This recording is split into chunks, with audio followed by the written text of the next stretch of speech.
এখন তাহলে প্রশ্ন হচ্ছে আওয়ামী লীগের নিষিদ্ধের ক্ষেত্রে কি করা যেতে পারে। প্রথম বিষয় হচ্ছে এখানে আমাদের একটা কনসেনসাসে আসতে হবে। এই কনসেনসাস বিষয়ে আপনারা দেখবেন যে রিসেন্টলি একটা কথা আসছে যে এই ডায়ালগটা কার সাথে হওয়া উচিত, আওয়ামী লীগ নিষিদ্ধ হবে কি হবে না আমার আপনার সাথে। আমি তো মনে করি I am not the right person, কারণ আমি এটা একটা দেখছিলাম, আমাদের একজন সহযোদ্ধার বক্তৃতা দেখছিলাম এবং আমি তার সাথে রেজোনেট করি। আমি জুলাই গণ অভ্যুত্থানে অংশগ্রহণ করেছিলাম, কিন্তু আমি কিন্তু কোনো ক্ষয়ক্ষতির শিকার হই নাই, আমি কিন্তু গুলি খাইনি, আমার কোনো আত্মীয় স্বজনও মারা যায়নি। যাদের আত্মীয় স্বজন মারা গেছে, আমার বন্ধু হাসান রোবায়েতের কথা একজন বলছিলেন, তার কবিতার কথাটা বলছিলেন, আপনি তার কাছে প্রশ্ন করুন যে এই দলটা বাংলাদেশে রাজনীতি করতে পারবে নাকি না।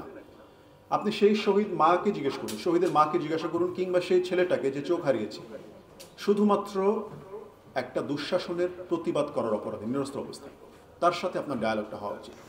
এটা একটা ধাপ। 2 নম্বর যে বিষয়টা, যে আলোচনাটা আসছে, আলোচনাটা কারা করছে? রিফাইন্ড আওয়ামী লীগের একটা ন্যারেটিভ আমরা দেখছি বাজারে আসছে। আমি আপনি বলছি যে আওয়ামী লীগ যদি রিফাইন্ড হয়ে আসে তাহলে তাকে বাংলাদেশে রাজনীতি করা দেওয়া যেতে পারে। প্রশ্ন হচ্ছে ওনারা কি তা চান? আপনি আওয়ামী লীগের যে কোনো একটা একদম মাঠ পর্যায়ের একটা লোকের কাছে প্রশ্ন করে দেখবেন যে সে কি বলবে যে না ঠিক আছে ভাই, যা হয়েছে হয়েছে, ভুল হয়েছে, সরি, আমাদেরকে ক্ষমা করে দেন, আমাদেরকে সুযোগ দেন, আমরা আবার রাজনীতি করতে চাই। বলবে কথাটা? অদ্ভুত অদ্ভুত একটা কাল্ট। একটা লোকও কিন্তু আমার ক্ষুদ্র জ্ঞানে বা অভিজ্ঞতায় আমি যেটা দেখেছি, তারা কিন্তু এটা বলবে না যে না ঠিক আছে, আমরা যারা এই সমস্ত কাজ করেছে তাদের সাথে আমরা নাই, আমরা নতুনভাবে নতুন নেতৃত্বে নিয়ে আসবো। বলেন, কথা বলেন তাদের সাথে, তারা কি চায় এটা?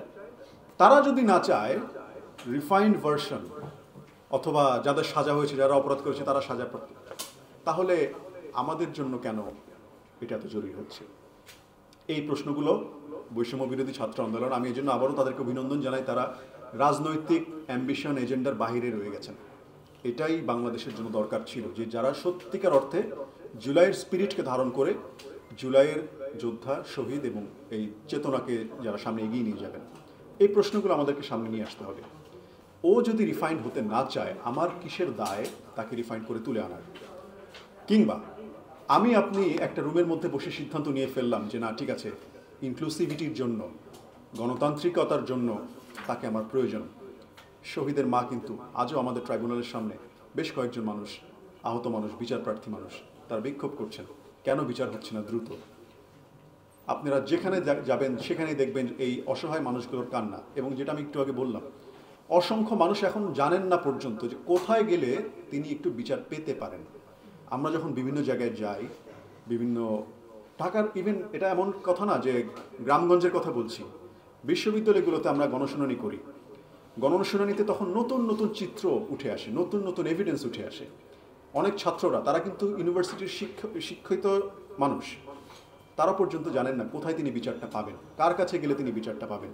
এবং সেই যে একটা ভয়, যে আমি যদি বিচার চাই, আমার যদি আবার কিছু হয়, এই ভয়গুলোকে কাটিয়ে উঠে যদি আমরা সামনের দিকে এগোতে না পারি, তাহলে এই যে আলোচনাটা হচ্ছে যে ওকে লাগবে, তাকে লাগবে, না হলে ইনক্লুসিভ হবে না, কিংবা আমার দেশের গণতান্ত্রিক অবস্থা ফেরত আসবে না, এই আলোচনাগুলো কিন্তু অবান্তর।